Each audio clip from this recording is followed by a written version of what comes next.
Hello ಸ್ನೇಹಿತರೆ, welcome back to my channel. ಇವತ್ತು Sunday ಸ್ನೇಹಿತರೆ, ಟೈಮು 7:30 ಆಗ್ತಾ ಇದೆ. ಸಂಡೇ ಆದರೂ ಕೂಡ ಬೇಗ ಎಚ್ಚರ ಆಯಿತು, ಬೇಗ ಎದ್ದಿದ್ದೀನಿ.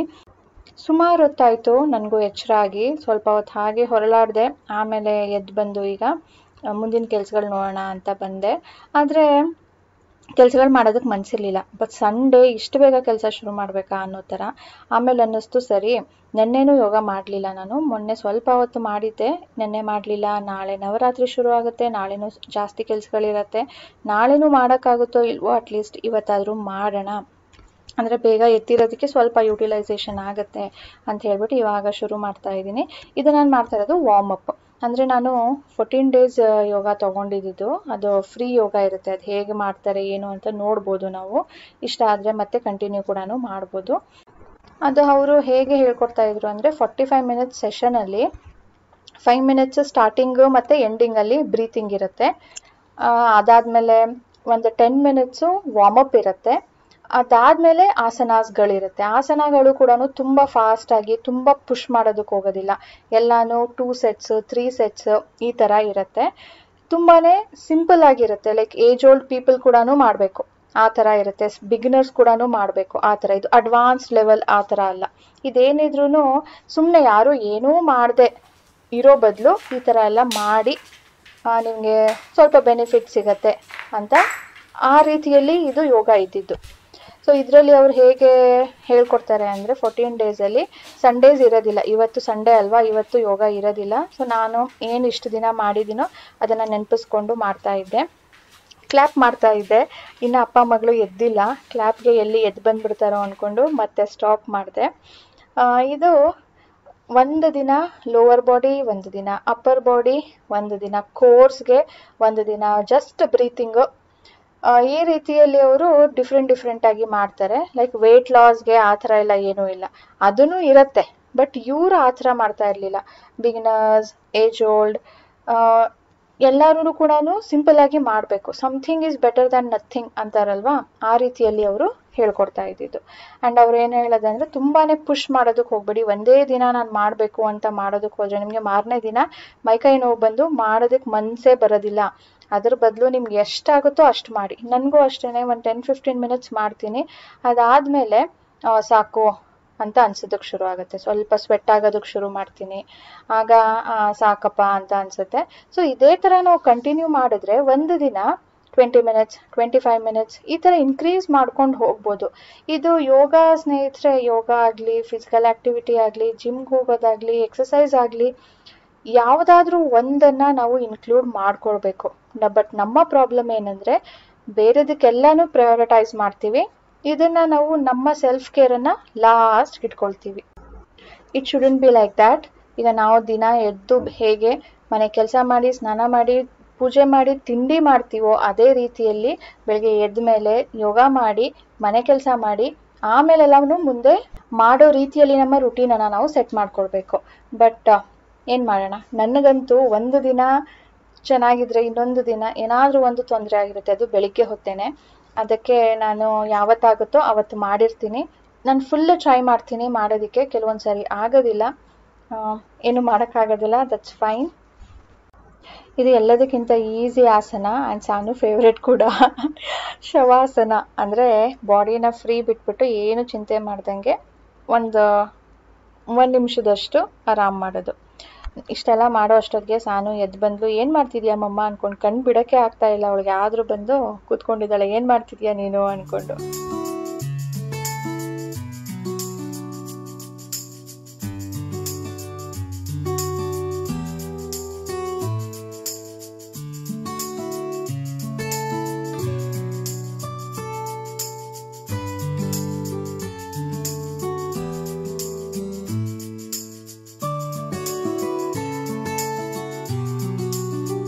ಯೋಗ ಮಾಡಬೇಕಾದ್ರೆ ಊಟ ಮಾಡಿದ ತಕ್ಷಣ ಮಾಡಬಾರ್ದಂತೆ.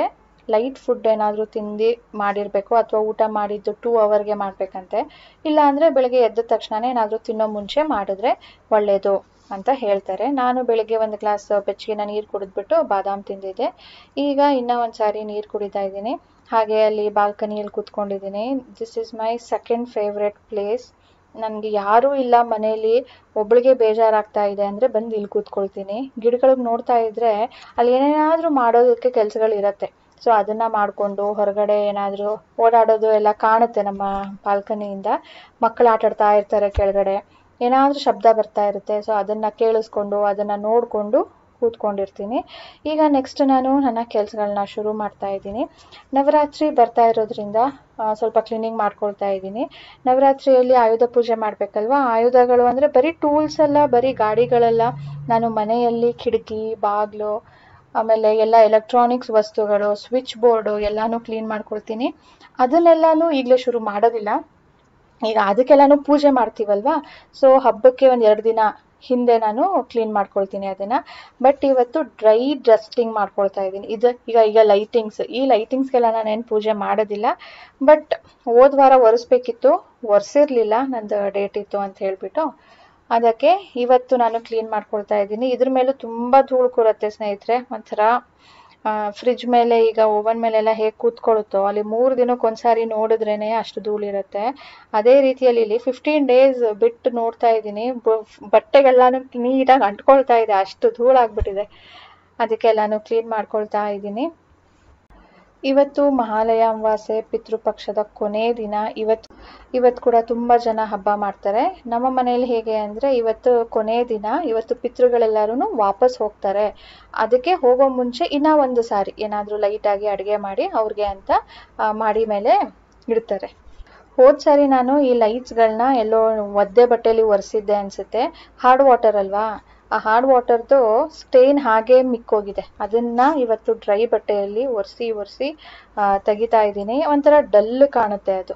ನಮ್ಮ ಮನೇಲಿ ಹಾರ್ಡ್ ವಾಟರ್ಗೆ ಸ್ನೇಹಿತರೆ ಡಿಶ್ ವಾಷರ್ ಅಂತೂ ಹೇಳಿ ಮಾಡಿಸೋದಂತಿದೆ. ಅದರಲ್ಲಿ ನಾವು ಸಾಲ್ಟ್ ಹಾಕ್ತೀವಿ, ಅದು ವಾಟರ್ ಸಾಫ್ಟ್ ಮಾಡುತ್ತೆ. ಅದಕ್ಕೆ ಒಂದು ಕಲೆ ಉಳಿಯೋದಿಲ್ಲ. ನೀಟಾಗಿ ಸ್ಟೀಮ್ ಆಗಿ ಪಾತ್ರೆಗಳು ಪಳಪಳ ಅಂತ ಇರುತ್ತೆ.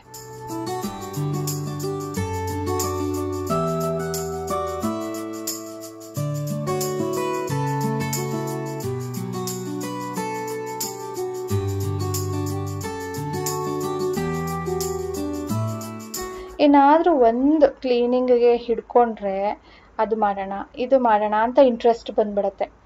ಅಲ್ಲಿ ಆ ಫ್ಲೂಟೆಡ್ ಪೆನಲ್ಸ್ನ ಒರೆಸಿದ್ನಾ, ಇದು ಈಗ ಅನ್ನಿಸ್ತು.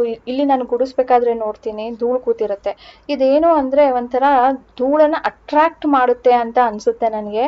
ಅಷ್ಟು ಧೂಳು ಕೂತ್ಕೊಳ್ಳುತ್ತೆ ಇದ್ರ ಮೇಲ್ಗಡೆ. ನಾನು ಅವತ್ತು ಜಸ್ಟ್ ಪರ್ಕೆಯಿಂದನೇ ಅಲ್ಲಾಡಿಸಿದ್ದೆ, ಆದರೂ ಅಷ್ಟು ಧೂಳು ಬಂದಿತ್ತು. ಇವತ್ತು ಮತ್ತಷ್ಟು ಬಟ್ಟೆಯನ್ನು ಮಡಚ್ಕೊಂಡು ಹಾಗೆ ಡ್ರೈಯಲ್ಲೇ ಒರೆಸ್ತಾ ಇದ್ದೀನಿ, ವೆಟ್ಟಲ್ಲಿ ಒರೆಸ್ತಾ ಇಲ್ಲ. ವೆಟ್ಟಲ್ಲಿ ಒರೆಸಿದ್ರೆ ಹೇಳಿದ್ನಲ್ಲ, ಅದು ಕಲೆಗಳು ಕಾಣುತ್ತೆ ಅಂತ ಹೇಳ್ಬಿಟ್ಟು. ಇಷ್ಟು ಫ್ಲೂಟೆಡ್ ಪೈನಲ್ಸ್ನ ಒರೆಸೋದಕ್ಕೆ ಎಷ್ಟೊತ್ತಾಗುತ್ತೆ ಗೊತ್ತಾ? ಈಗ ನಾನು ನಿಮ್ಗೊಂದು ಕ್ವೆಶನ್ ಕೇಳ್ತೀನಿ.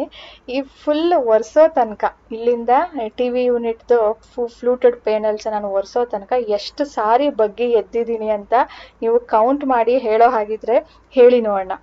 ಯಾಕೆ ಅಂದರೆ ಅಲ್ಲಿ ಎಷ್ಟು ಸ್ಪೇಸ್ ಇದೆ ಅಲ್ವಾ ಆ ಪೇನಲ್ಸ್ ಮಧ್ಯ, ಅದು ಎಷ್ಟಿದೆಯೋ ಅಷ್ಟು ಸಾರಿ ನಾನು ಬಗ್ಗೆ ಎದ್ದಿರ್ತೀನಿ.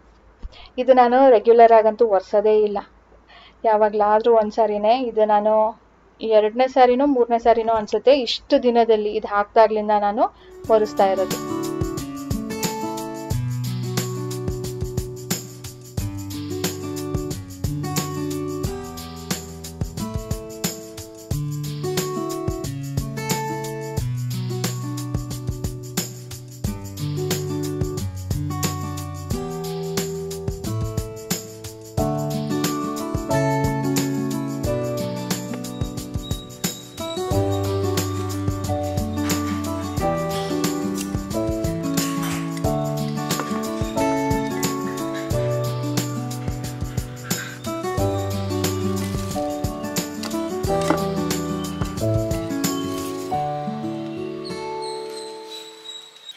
ಇದು ನಾನು ಹಾಕಿದ ದಿನ ಫುಲ್ ಗ್ರೀನ್ ಇತ್ತು ಸ್ನೇಹಿತರೆ. ಇಲ್ಲಿ ನೋಡಿ, ಆಲ್ರೆಡಿ ಒಳಗಡೆ ಇಟ್ಟಿದ್ದಕ್ಕೆ ಎಡ್ಜಸ್ ಎಲ್ಲನೂ ಒಣಗೋಗ್ತಾ ಇದೆ, ಎಲ್ಲೋ ಟರ್ನ್ ಆಗ್ತಾ ಇದೆ. So this is not a indoor plant. ನಾನು ಸ್ಪೈಡರ್ ಪ್ಲ್ಯಾಂಟ್ನ ಇಂಡೋರಲ್ಲಿ ಇಡೋದನ್ನು ನೋಡಿದ್ದೀನಿ. ಬಟ್ ನೋಡಿ, ಈ ಥರ ಆಗಿಬಿಡುತ್ತೆ. ಇದು ಅಷ್ಟೇ, ಹೊರಗಡೆ ಇಟ್ಟರೆ ಎಷ್ಟು ಚೆನ್ನಾಗಿರುತ್ತೆ, ಇದು ಒಳಗಡೆ ಇಟ್ಟರೆ ಈ ಥರ ಎಡ್ಜಸ್ ಒಣಗೋದಕ್ಕೆ ಶುರು ಆಗುತ್ತೆ. ಅಂದರೆ ಇದು ಸೂಟ್ ಆಗ್ತಾ ಇಲ್ಲ ಒಳಗಡೆ ಅಂತ ಅರ್ಥ. ಇದೇ ಥರ ನಾನು ಒಳಗಡೆ ಬಿಟ್ಬಿಟ್ರೆ ಎಲ್ಲದ್ರದ್ದು ಎಡ್ಜಸ್ಸು ಹಾಗೆ ಟರ್ನ್ ಆಗುತ್ತೆ ಎಲ್ಲೋಗೆ. ಸೊ ಅದಕ್ಕೆ ನಾನು ಈ ಥರ ಮಾಡ್ಕೊಂಡಿದ್ದು, ಒಳಗಡೆ ಇಡೋದು ಹೊರಗಡೆ ಇಡೋದು 2 or 3 days ಒನ್ಸ್. ಈ ಥರ ಕಾಣುತ್ತೆ. ಇಲ್ಲೂ ಸೇಮ್ ಪ್ಲ್ಯಾಂಟ್ ಇರಬೇಕಿತ್ತು. ಸೇಮ್ ಪ್ಲ್ಯಾಂಟಾ? ಬಟ್ ಪ್ರಾಬ್ಲಮ್ ಗೊತ್ತಾ ರಜಾ, ಇದ್ರನ್ನ ಡೈರೆಕ್ಟ್ ಹಾಕ್ಬಿಟ್ಟಿದ್ದೀನಿ. ಪ್ಲ್ಯಾಂಟ್ ಎಲ್ಲಿದೆಯಲ್ಲ ಇದೊಂದು ಅದೊಂದು, ಇದು ಅದು ಇರಲಿ, ಏನಾಗುತ್ತೆ, ಚೆನ್ನಾಗಿ ಕಾಣುತ್ತೆ. ಎರಡೂ ಒಂದೊಂದು ಡಿಫ್ರೆಂಟು, ಚೆನ್ನಾಗಿಲ್ವಾ? Let's work on it. ಇನ್ನು ಒಂದು ಈ ಥರ ಕಂಟೈನರ್ ಸಿಕ್ಕಿದಾಗ ಅದಕ್ಕೂ ಹಾಕ್ತೀನಿ. ಈಗ ಸದ್ಯಕ್ಕೆ ನಾನು ಇದನ್ನೇ ತೊಗೊಂಡೋಗ್ಬಿಟ್ಟು ಹೊರಗಡೆ ಇಡಬೇಕು. ಕ್ರಾಕರಿ ಯೂನಿಟ್ಗೆ ಹೇಗೆ ಲೈಟ್ ಹಾಕ್ಸಿದ್ದೀರಾ ನೀವು ಅಂತ. ಇದು ವುಡ್ ಅಲ್ವಾ, ಪ್ಲೇವುಡ್ ಮಧ್ಯ ಸ್ವಲ್ಪ ಈ ಲೈಟ್ ಒಳಗಡೆ ಕೂರೋ ಥರ ಕೊರಿತಾರೆ ಉದ್ದಕ್ಕೂ. ಇನ್ನು ಒಳಗಡೆ ಇಲ್ಲಿ ಉದ್ದಕ್ಕೂ ಮೇಲ್ಗಡೆ ಫುಲ್ 3 sides ಹಾಕ್ಸಿದ್ದೀನಿ. ಇಲ್ಲಿ ಹಾಕ್ಸಿಲ್ಲ, ಹೊರಗಡೆಯಿಂದ ಹಾಕ್ಸಿದ್ದೀನಿ. ಇದು ಒಂದು ಸಮ ಬರಲಿ ಅಂತ ಹೇಳಿಬಿಟ್ಟು ಎಕ್ಸ್ಟ್ರಾ ಹಾಕಿರೋದು ಕಾಣಬಾರ್ದು ಅಂತ ಕೊರಿತಾರೆ. ಕೊರಿದ್ಬಿಟ್ಟು ಅದು ಒಳಗಡೆ ಕೂರಿಸೋದು. ಇಲ್ಲಿದೆ ನೋಡಿ,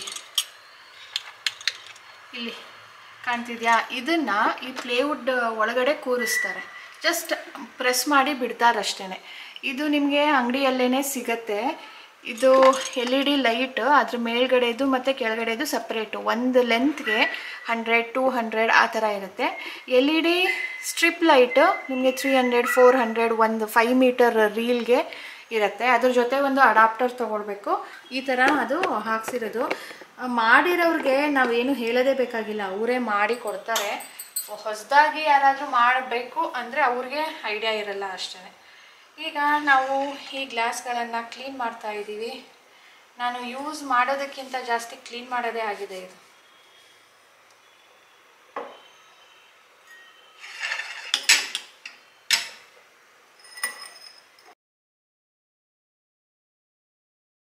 ಹೊರಗಡೆ ಇಟ್ಟರೆ ಇದೊಂದು, ಇದು ಮಾರ್ಟಿನಿ ಗ್ಲಾಸ್ ಅಂತೆ. ಇದು ವೈನ್ ಗ್ಲಾಸ್, ಅದು ಶಾಂಪೇನ್ ಗ್ಲಾಸ್. ಸೊ ಇದು ನಾನು ಆನ್ಲೈನಲ್ಲೇ ತರಿಸಿದ್ದು. ಎರಡೆರಡೆ ಸಿಗುತ್ತೆ. ಅಂಗಡಿಗೆ ಹೋದರೆ ಅರ್ಧ ಡಜನ್ ತೊಗೊಳ್ಬೇಕು. ಸೊ ಇದು ಲಿಂಕ್ ನಾನು ಹಾಕಿರ್ತೀನಿ ಅಥವಾ ಪ್ರಾಡಕ್ಟನ್ನು ಟ್ಯಾಗ್ ಮಾಡಿರ್ತೀನಿ. ಇಂಟ್ರೆಸ್ಟ್ ಇದ್ದರೆ ಚೆಕ್ ಮಾಡಿ.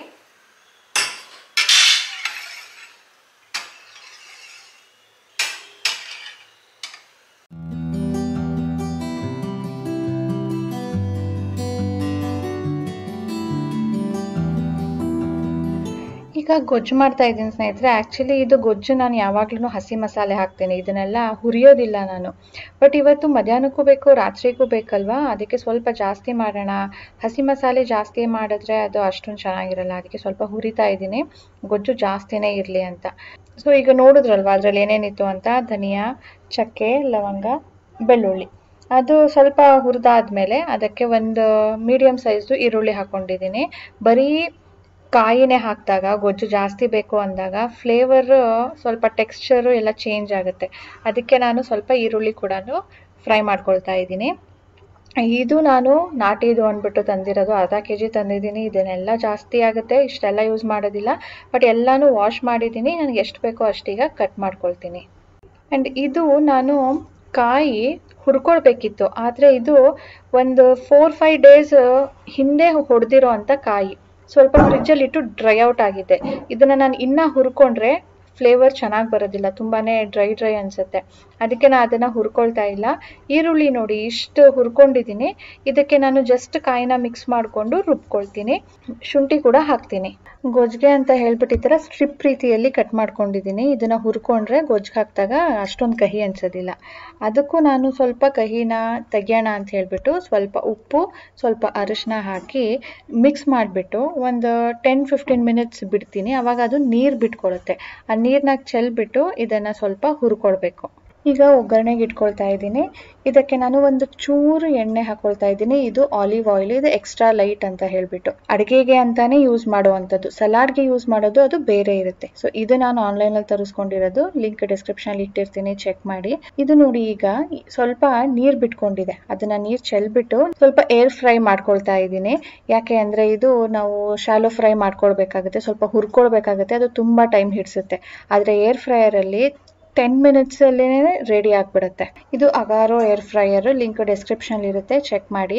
ಇದು ನಾನು 180 ಡಿಗ್ರಿಯಲ್ಲಿ 10 ಮಿನಿಟ್ಸ್ಗೆ ಇಡ್ತಾ ಇದ್ದೀನಿ. 5 ಮಿನಿಟ್ಸ್ ಒಂದ್ಸಾರಿ ತೆಗೆದ್ಬಿಟ್ಟು ಸ್ವಲ್ಪ ಮಿಕ್ಸಪ್ ಮಾಡಿ ಮತ್ತೆ 5 ಮಿನಿಟ್ಸ್ಗೆ ಇಡಬೇಕು. ಈರುಳ್ಳಿ ಫ್ರೈ ಆದಮೇಲೆ ಟೊಮ್ಯಾಟೊ ಹಾಕಿ ಬಿಟ್ಟಿದ್ದೆ, ಅದು ಕೂಡ ಈಗ ಮ್ಯಾಶಿ ಆಗಿದೆ.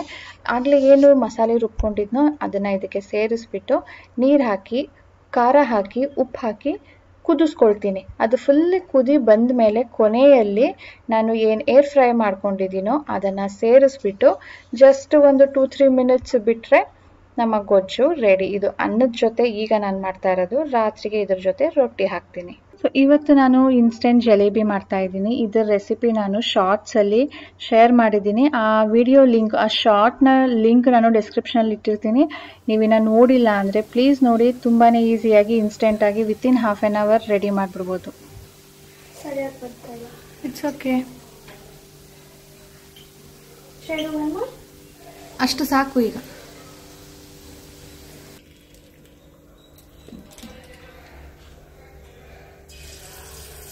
ಮೆತ್ತಿಗೆ ಮೆತ್ತಿಗೆ, ತುಂಬಾನೇ ದೂರ ದೂರ ಹಾಕ್ತೆ, ಒಂಚೂರು ಹತ್ರ ಹಾಕು. ಬಾ ಸೈಡಿಗೆ ಬಾ, ಈಗ ಸಾಕು.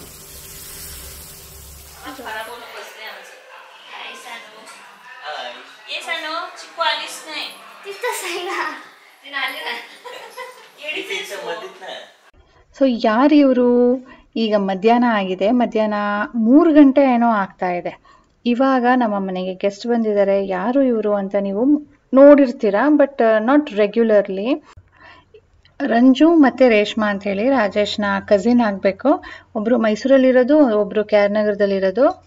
ಚೀಕು ಮತ್ತು ರಂಜು ಮನೆಗೆ ನಾವು 2 ಇಯರ್ಸ್ ಬ್ಯಾಕ್ ಏನೋ ಹೋಗಿದ್ವಿ. ನಿಮಗೆ ನೆನಪಿದೆಯಾ? ನೀವೇ ಕಾಮೆಂಟ್ ಮಾಡಿ ಹೇಳಿ. ಸಾನುಗಿಂತ ಯಂಗರ್, ಇಬ್ಬರು ಚೆನ್ನಾಗಿ ಜೆಲ್ ಆಗ್ತಾರೆ. ಅವ್ರ ಮನೆಗೆ ಸಾನುಗೆ ಕರ್ಕೊಂಡು ಹೋಗ್ಬಿಟ್ಟು ಬೆಳಗ್ಗೆಯಿಂದ ಸಂಜೆ ತನಕ ಬಿಟ್ಟು ಆಟಾಡ್ಕೊಂಡು ಆಮೇಲೆ ಕರ್ಕೊಂಡು ಬಂದಿದ್ವಿ. ಈಗ ಬ್ಯಾಂಗ್ಳೂರ್ಗೆ ಬಂದಿದ್ರಂತೆ, ಹಾಗೆ ವಿಸಿಟ್ ಮಾಡಿದ್ದಾರೆ. ಊಟಕ್ಕೆ ಬರಕ್ಕೆ ಹೇಳಿದ್ದೆ, ಬಟ್ ಅವರು ಲೇಟಾಗಿ ಬಂದಿದ್ದಾರೆ. ಇಲ್ಲ ಬೇಡ, ನಾವು ಹೊರಡ್ತೀವಿ ಈಗ ಅಂತ ಹೇಳ್ಬಿಟ್ಟು. ಇಬ್ರು ದೊಡ್ಡಮ್ಮನ ಮಕ್ಕಳು, ಸೊ ಅವರ ಫ್ಯಾಮಿಲಿ ಬಂದಿರೋದು. ಮತ್ತು ಇವತ್ತು ನಾನು ಜಿಲೇಬಿ ಮಾಡಿದ್ದು ಕೂಡ ಗೆಸ್ಟ್ ಬರ್ತಾ ಇದ್ದಾರೆ ಅಂತಾನೆ, ಹೋಮ್ ಮೇಡ್ ಏನಾದ್ರೂ ಕೊಡೋಣ ಅಂತ ಹೇಳ್ಬಿಟ್ಟು.